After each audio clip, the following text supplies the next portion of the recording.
السلام عليكم ورحمة الله تعالى وبركاته. الحمد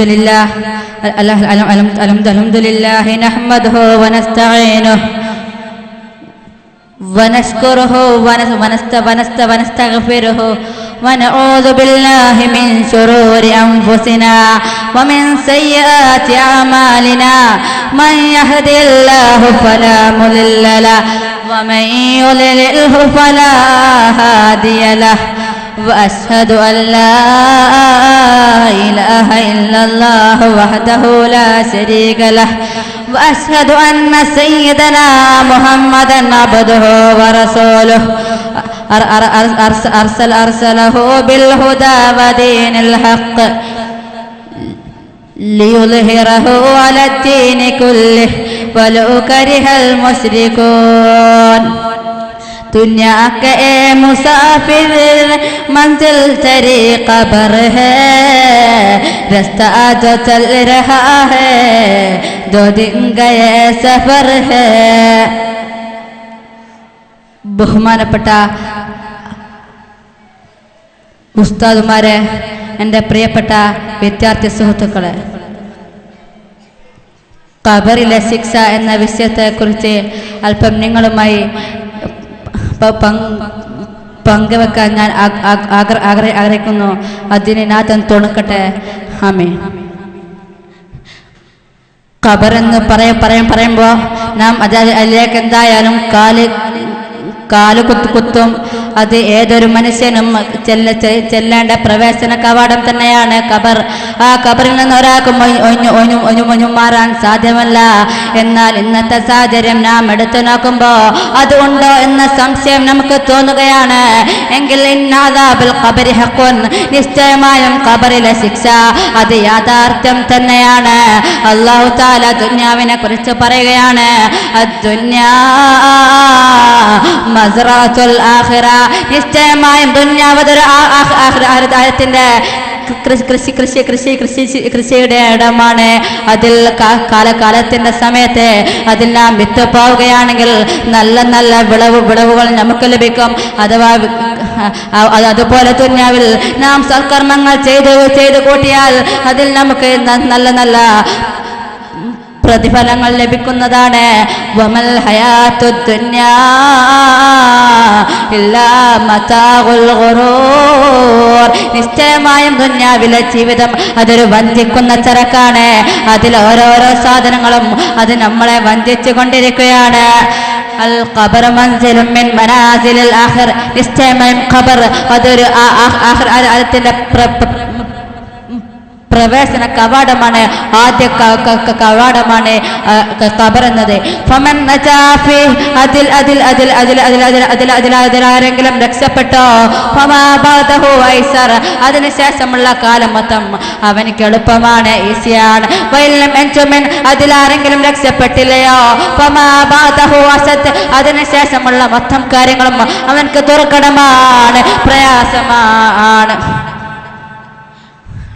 അല്ലാഹുവിന്റെ റസൂലേ മെമ്പറിൽ വെച്ച് ഖബറിന്റെ ഭയാനകത വിളിച്ചു പറയുകയാണ്.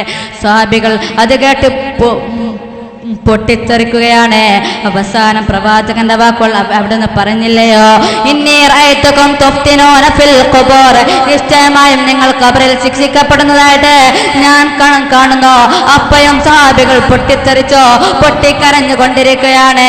അതുകൊണ്ടാണ് നബി സല്ലല്ലാഹു അലൈഹി വസല്ലം പറഞ്ഞത്, നിങ്ങളുടെ സഹോദരൻ ഖബറിൽ വെച്ച് വെക്കുമ്പോൾ നിങ്ങൾ അവിടുന്ന് ദുനിയാവിന്റെ കാര്യം സംസാരിക്കരുത്.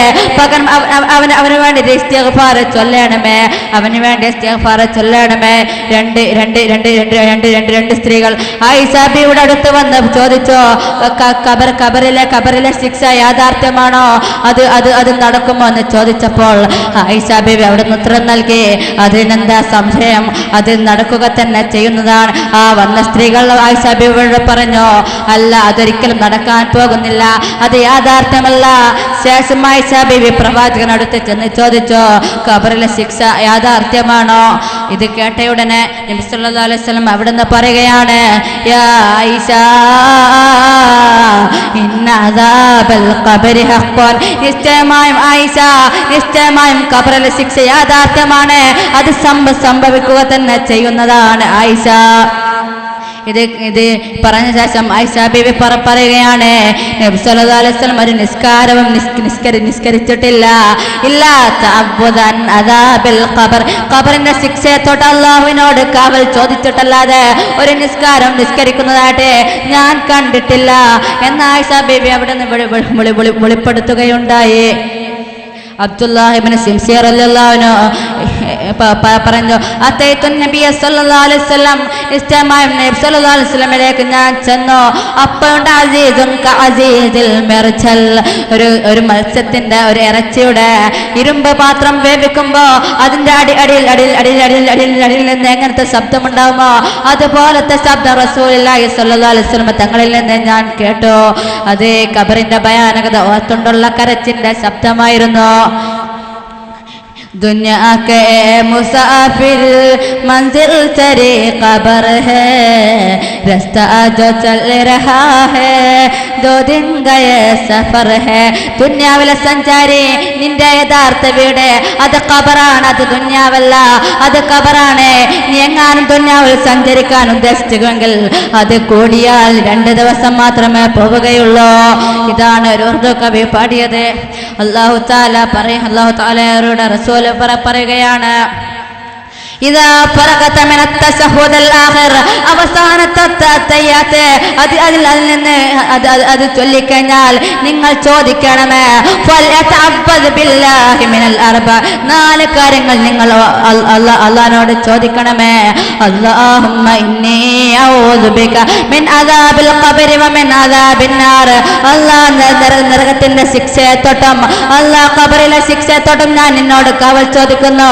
വ മിൻ മഹിയ والممات ومن فتنة المسيح الدجال, അല്ലാഹ് ജീവിതത്തിന്റെ ശർറിനെ തൊട്ടും മരണത്തിന്റെ ശർറിനെ തൊട്ടും ദജ്ജാലിന്റെ ശർറിനെ തൊട്ടും ഞാൻ കാവൽ ചോദിക്കണമേ, കാവൽ ചോദിക്കണമേ എന്നവിടുന്ന് അല്ലാഹുവിന്റെ റസൂല് ഒരു കുട്ടിക്ക് അധ്യാപകൻ പഠിപ്പിച്ചത് കൊടുക്കുന്ന പോലെ പഠിപ്പിച്ചു കൊടുത്തു.